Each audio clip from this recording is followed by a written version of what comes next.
ये कहानी शम्सू नाम के गरीब लकड़हारे की है। शम्सू अपनी पत्नी गोपी के साथ रहता था। शम्सू का जीवन बहुत ही मुश्किलों से भरा हुआ था। गोपी, महाराज ने लकड़ी काटने पर रोक लगा दी है। उन्होंने कहा है कि अगर कोई भी पेड़ काटता हुआ पकड़ा गया तो उसे बहुत ही सख्त सजा मिलेगी। अब मैं क्या करूं? मेरे तो कुछ भी समझ में नहीं आ रहा। अगर मैं लकड़ी नहीं काटूंगा तो घर का गुजारा कैसे होगा? लकड़ी काटने के अलावा मुझे कोई और दूसरा काम नहीं आता है। आप एक काम कीजिए, मेरे ये सोने के कंगन बेचकर घर का सामान ले आइए। इससे हमारे घर का कुछ दिनों का गुजारा हो जाएगा। अरे ये सोने के कंगन तो मेरी माँ ने दिए थे तुम्हें, और तुम्हें ये सोने के कंगन बहुत पसंद है। फिर तुम इन्हें बेचने के लिए कैसे कह सकती हो गोपी? हम कोई रास्ता जरूर निकाल लेंगे पैसे कमाने का। तुम ये सोने के कंगन अपने पास संभाल के रखो। इन्हें बेचने का तो मेरा भी मन नहीं है, लेकिन हम कर भी क्या सकते हैं? भूखे पेट भी तो नहीं रहा जाता है। सोने के कंगन तो और आ जाएंगे। अब तुम जल्दी जाओ और ये सोने के कंगन बेच आओ। एक बात ध्यान रखे, किसी के बहकावे में मत आ जाना। आजकल लुटेरे बहुत हैं। रास्ते में अपना ख्याल रखना। शम्सू सोने के कंगन बेचने के लिए निकल जाता है।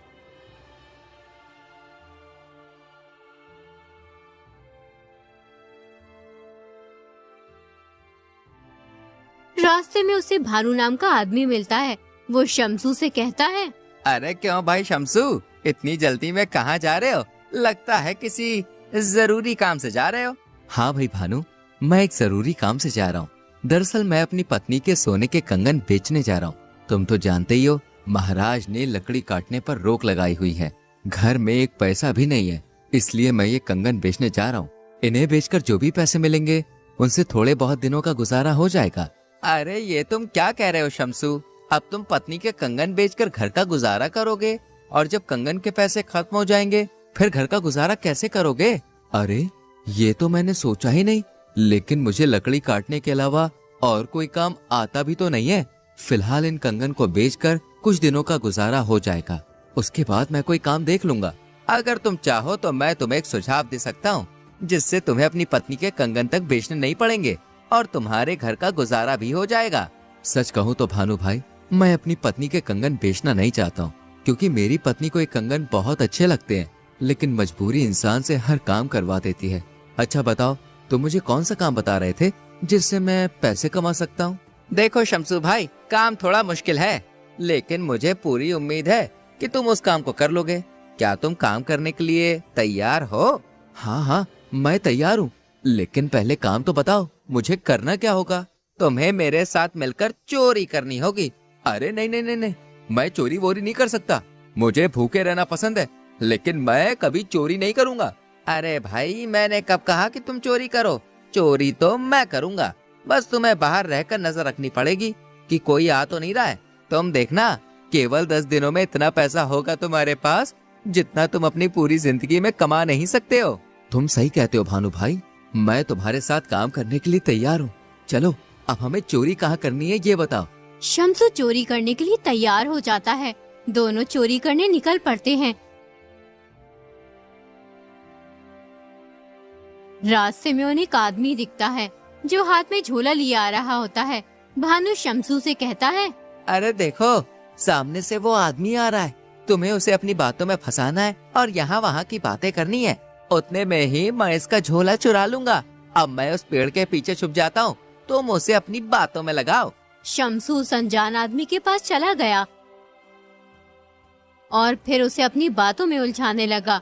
अरे भाई साहब, मैं इस गांव में पहली बार आया हूँ।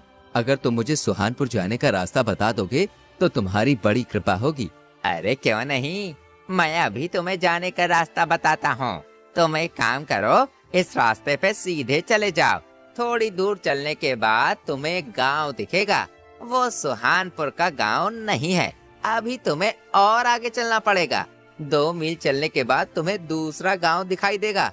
उसके बराबर से एक रास्ता जा रहा है, तुम उसी रास्ते पे चले जाना। वो रास्ता तुम्हें सुहानपुर पहुंचा देगा। उतने में ही भानु अनजान आदमी के हाथ से झोला चुरा कर ले जाता है। सुहानपुर गांव का रास्ता तो बहुत ही मुश्किलों से भरा हुआ है। अच्छा भाई, अब मैं चलता हूँ। रास्ता बताने के लिए तुम्हारा बहुत बहुत शुक्रिया। इतना कहकर शम्सू वहाँ से फरार हो जाता है। जब अनजान आदमी को अपने झोले की याद आती है तो वो घबराकर चिल्ला उठता है, अरे मेरा झोला कहाँ गया? लगता है वो रास्ता पूछने वाला चुरा कर ले गया। अब मैं क्या करूं? मैं तो लुट गया, बर्बाद हो गया। मेरी पूरी महीने की तनख्वाह चुरा ले गया कमबख्त। अब मैं अपनी पत्नी को क्या जवाब दूंगा? अगर मैंने उसे पैसे नहीं दिए तो वो तो मेरे बाल नोच डालेगी। ऐ ईश्वर, मेरी मदद कर। आज के जमाने में किसी के साथ भलाई करना गलत है। भानु और शम्सू थोड़ी दूर जाने के बाद उस झोले को खोलते हैं। उस झोले में बहुत सारे पैसे निकलते हैं। देखो भाई, मैंने तुमसे कहा था, कितने सारे पैसे हैं। इतने की तो तुम्हारी पत्नी के कंगन भी नहीं बिकते। अब इन पैसों में से आधे तुम्हारे और आधे मेरे। याद रखना, आज रात हम अमीर चंद के घर में चोरी करेंगे। अच्छा, अब मैं चलता हूँ। भानु शम्सू को आधे पैसे देकर चला जाता है। शम्सू भी अपने घर की ओर निकल जाता है।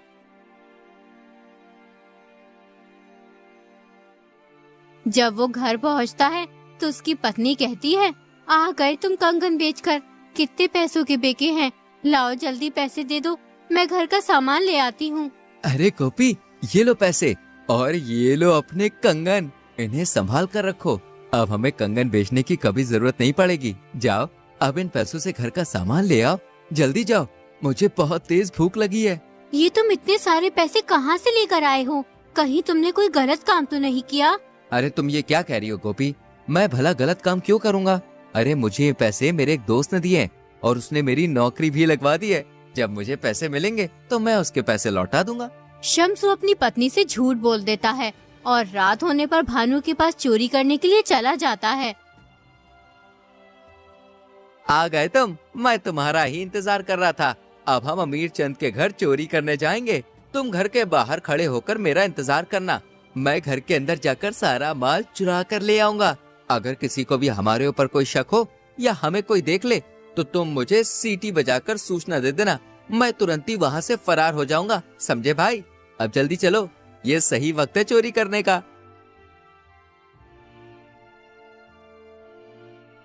भानु घर के अंदर चोरी करने चला जाता है, जबकि शम्सू चौकन्ना होकर चारों ओर अपनी नजरें गाड़े रखता है। तभी शम्सू की नजर एक बांसुरी पर पड़ती है। अरे वाह, कितनी सुंदर बांसुरी है। मैं बचपन में बांसुरी से कितना खेला करता था। मैं कितनी अच्छी बांसुरी बजाया करता था। खैर, अब तो मैं बांसुरी बजाना भूल गया हूँ। एक बार बांसुरी बजा कर देखता हूँ, मेरे बचपन की यादें ताजा हो जाएंगी। शम्सू उस बांसुरी को उठाकर बजाने लगता है।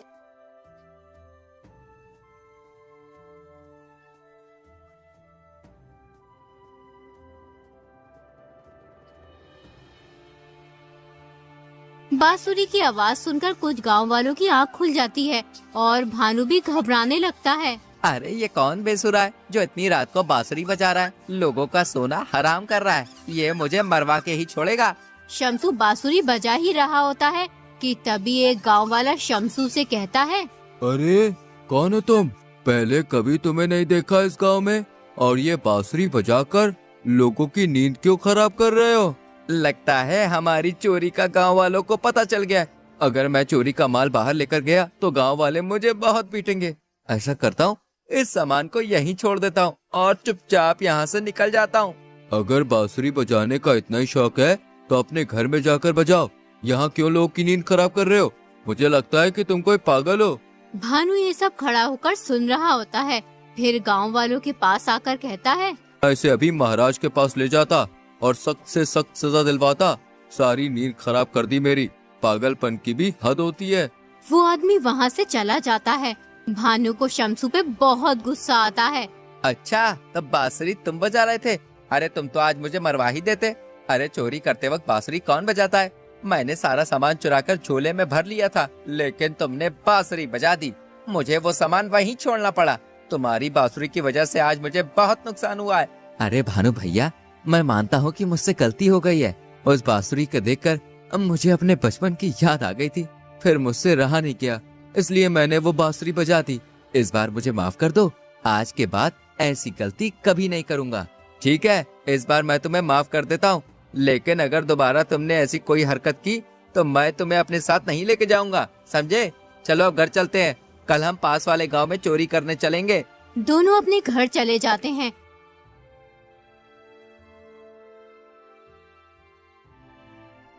और रात होने पर दोबारा चोरी करने निकल जाते हैं।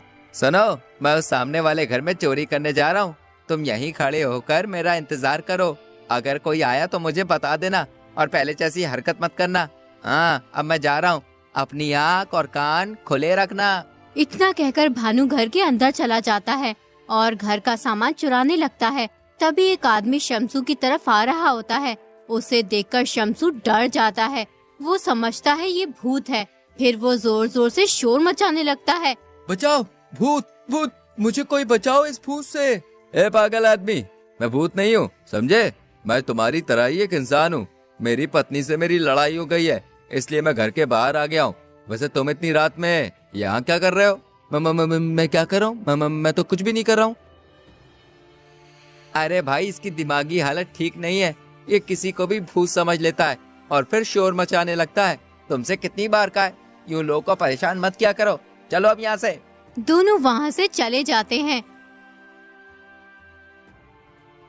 तुम किस किस्म के आदमी हो? मन कर रहा है कि मैं तुम्हारा सर फोड़ दूं। तुम्हें वो जीता जागता इंसान भूत दिखाई दे रहा था। अरे आज मेरे हाथ बहुत सारा माल लगा था, वो सब मैंने झोले में भर लिया था, लेकिन तुम्हारे चीखने चिल्लाने की वजह से मुझे वो झोला वहीं छोड़ना पड़ा। अगर तुम नहीं चिल्लाते तो आज मैं बहुत अमीर हो जाता। मेरी मत मारी गई जो मैं तुम्हारे जैसे अहमक आदमी को अपने साथ लेकर आया। तुम्हारी वजह से मैं 2 बार नाकाम हो गया हूँ। आज के बाद तुम मेरे साथ मत आना, वरना किसी दिन मैं पकड़ा जाऊंगा। शमसू अपने घर चला जाता है और सारी बात अपनी पत्नी को बताता है। तुमने तो मुझसे कहा था कि तुम कोई गलत काम नहीं कर रहे हो। क्या चोरी करना सही काम है? गोपी, मुझसे बहुत बड़ी भूल हो गई। मैं कसम खाता हूँ कि आज के बाद कभी भी कोई गलत काम नहीं करूँगा और ना ही कभी उस भानु के साथ रहूँगा। शमसू चोरी का काम छोड़ देता है और एक बनिए की दुकान पर मजदूरी का काम करने लगता है, जबकि भानु चोरी का काम नहीं छोड़ता।